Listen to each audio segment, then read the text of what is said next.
Smart city વડોદરાને સ્વચ્છતા ક્રમાંક પર ટોચનું સ્થાન મળે એ માટે પાલિકાનું તંત્ર દિવસ રાત મહેનત કરી રહ્યું છે, ત્યારે વડોદરાના લોકો તરફથી યોગ્ય સહકાર મળતો નથી હોવાનું સપાટી પર આવ્યું છે।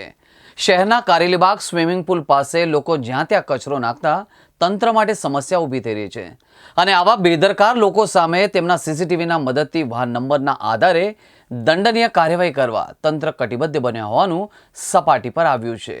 વડોદરા શહેરના કારેલીબાગ સ્વિમિંગ પુલ રોડ પર કચરાનો ઓપન સ્પોટ ઊભો થયો છે। વોર્ડ કચેરી દ્વારા ઓપન સ્પોટ દૂર કરવા દિવસમાં 3 વખત સાફ સફાઈ કરવામાં આવે છે, છતાંય લોકો કચરો નાખી જાય છે। સ્થાનિક સોસાયટીના રહીશોએ અનેકવાર કચરો નાખવામાં આવતા લોકોને પકડી કાર્યવાહી કરવા રજૂઆતો પણ કરી હતી। કાઉન્સિલર મનોજ પટેલે પણ તંત્રનું ધ્યાન દોર્યું હતું। આખરે રોડ પર લગાવેલા કેમેરામાં કચરો નાખતા વાહન ચાલકો અને રાહદારીઓ કેદ થયા હતા। સીસીટીવીમાં બાઇક, મોપેડ અને રિક્ષા સહિતના વાહનોમાંથી નીકળતા લોકો કચરો ઠાલવતા હોવાનું જણાયું હતું, જેથી તેમના વાહનના નંબરના આધારે ઓળખ કરવામાં આવી હતી। કચરો નાખનારા વાહનના નંબરથી નામ સરનામાની માહિતી મેળવી વોર્ડ નંબર 7ની ટીમે દંડ વસૂલવાની કાર્યવાહી હાથ ધરી છે।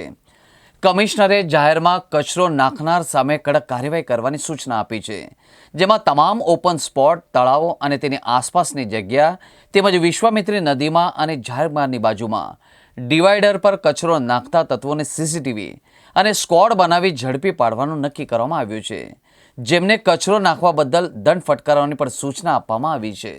વોર્ડ નંબર 7ના વિસ્તારમાં આવેલ સ્વિમિંગ પુલવાળા કારેલીબાગ સ્વિમિંગ પુલવાળા રોડ પર કેમેરા મૂકવામાં આવેલા છે। તેના સામે સૌરભ પાર્કના નાકા પર ગંદકી દંડ જે લોકો ત્યાં કચરો ફેંકીને જાય છે તેઓના ફોટોગ્રાફ વ્હીકલ દ્વારા નાખવામાં આવે છે, વ્હીકલ પર આવીને નાખવામાં આવે છે।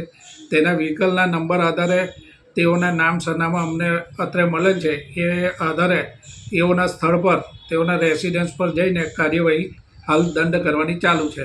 અત્યાર સુધી ગઈકાલે 2000 રૂપિયાના દંડ કરેલો છે અને આજે પણ તેની કાર્યવાહી સતત ચાલી રહી છે।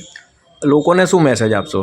દંડ કરીશું એટલે લોકોમાં અવેરનેસ આવશે, ફરી જે લોકો હાલમાં જે દંડ કરીએ છીએ તે ફરી નહીં નાખે અને એનીથી લોકો તરફ મેસેજ જશે કે ગંદકીનો બી આવો કોર્પોરેશન ઘરે એને દંડ લે છે, તેથી અવેરનેસ આવશે અને ધીરે ધીરે ગંદકીનું પ્રમાણ ઘટશે।